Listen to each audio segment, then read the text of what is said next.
ನಮಗೆ ಬೇಕಾಗುವ ಅರಿಶಿನದ ಹಿಟ್ಟನ್ನು ನಾವಿಂದು ಮನೆಯಲ್ಲಿಯೇ ತಯಾರಿಸಿಕೊಂಡೆವು. ಇದ್ ನೋಡಿ, ನಾನು ಮತ್ತು ಅಮ್ಮ ಸೇರಿ ತೋಟದಲ್ಲಿ ಅರಿಶಿನವನ್ನು ಕೀಳುತ್ತಿರುವುದನ್ನ. ಮಳೆಗಾಲದ ಪೂರ್ವ ತೋಟದಲ್ಲಿ ಬಿತ್ತಿದ್ದ ಅರಿಶಿನದ ಮೊಳಕೆಗಳು ಈಗ ಗೆಡ್ಡೆಯಾಗಿ ಬಲಿತಿರುತ್ತವೆ.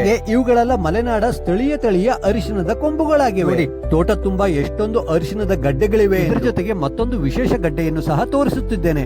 ಅದೇ ಕಾಡು ಅರಿಶಿನದ ಗಡ್ಡೆ. ಇದರಿಂದ ಕೋವೆ ಹಿಟ್ಟು ಎಂಬ ದಿವ್ಯ ಔಷಧವನ್ನು ತಯಾರಿಸುತ್ತಾರೆ. ಸಂಕೀರ್ಣವಾಗಿರುವ ಇದರ ತಯಾರಿಕೆಯ ವಿಧಾನವನ್ನು ಮತ್ತೊಂದು ವಿಡಿಯೋದಲ್ಲಿ ತೋರಿಸುತ್ತೇನೆ. ಹೀಗೆ ಸಿಕ್ಕ ಕಾಡು ಅರಿಶಿನದ ಗಡ್ಡೆಗಳನ್ನು ಪ್ರತ್ಯೇಕವಾಗಿರಿಸಿ ಅರಿಶಿನದ ಕೊಂಬುಗಳನ್ನು ತೊಳೆದು ಸ್ವಚ್ಛಗೊಳಿಸಲು ತೋಟದ ತುದಿಯಲ್ಲಿದ್ದ ಹಳ್ಳಕ್ಕೆ ತೆಗೆದುಕೊಂಡು ಹೋಗ. ಈ ರೀತಿ ನೀರಿನಲ್ಲಿ ಸ್ವಚ್ಛಗೊಳಿಸಿದ ಅರಿಶಿನವನ್ನು ಮನೆಗೆ ತಂದು ಚಿಕ್ಕದಾಗಿ ಹೆರೆಯುವ ಸಮಯ. ಕೊಂಬುಗಳಿಗಿರುವ ಚಿಕ್ಕ ಚಿಕ್ಕ ಮೊಳಕೆಗಳನ್ನು ಬೀಜಕ್ಕೆಂದು ತೆಗೆದಿರಿಸಿ ಉಳಿದ ಭಾಗವನ್ನು ಬಳಸುತ್ತೇವೆ. ಈ ರೀತಿ ತಿಳುವಾಗಿ ಹೆರೆದ ಹೋಳುಗಳನ್ನು ಬಿಸಿಲಿನಲ್ಲಿ ಒಣಗಿಸಿದ್ರಾಯ್ತು. ಹೀಗೆ ಒಣಗಿಸಿದ ಹೋಳುಗಳು ಒಂದು 3-4 ಬಿಸಿಲಿಗೆ ಎಷ್ಟು ಚೆನ್ನಾಗಿ ಗರಿಗರಿಯಾಗಿದೆ ನೋಡಿ. ಈ ರೀತಿ ಒಣಗಿದ ಹೋಳುಗಳನ್ನು ಹೀಗೆ ಒಂದು ಬುಟ್ಟಿಯಲ್ಲಿ ತುಂಬಿ ಅರಿಶಿನದ ಹಿಟ್ಟನ್ನು ತಯಾರಿಸಲು ಮನೆಯ ಒಳಗಡೆ ತಂದಾಯ್ತು. ಈಗ ಈ ಗರಿಗರಿಯಾದ ಅರಿಶಿನದ ಹೋಳುಗಳನ್ನು ಒಳ್ಳಕಲ್ಲಿಗೆ ಹಾಕಿ ಈ ಹಾರೆಕೋಲಿನಿಂದ ಕುಟ್ಟಿ ಕುಟ್ಟಿ ಅರಿಶಿನದ ಪುಡಿಯನ್ನು ತಯಾರಿಸುವ ಕೆಲಸ. ನೋಡಿ, ಈ ರೀತಿ ಹಲವಾರು ಬಾರಿ ಕುಟ್ಟಿದ ಮೇಲೆ ಈ ಅರಿಶಿನವು ನಯವಾದ ಪೌಡರ್ ಆಗಿ ಬದಲಾಗಿರುತ್ತದೆ.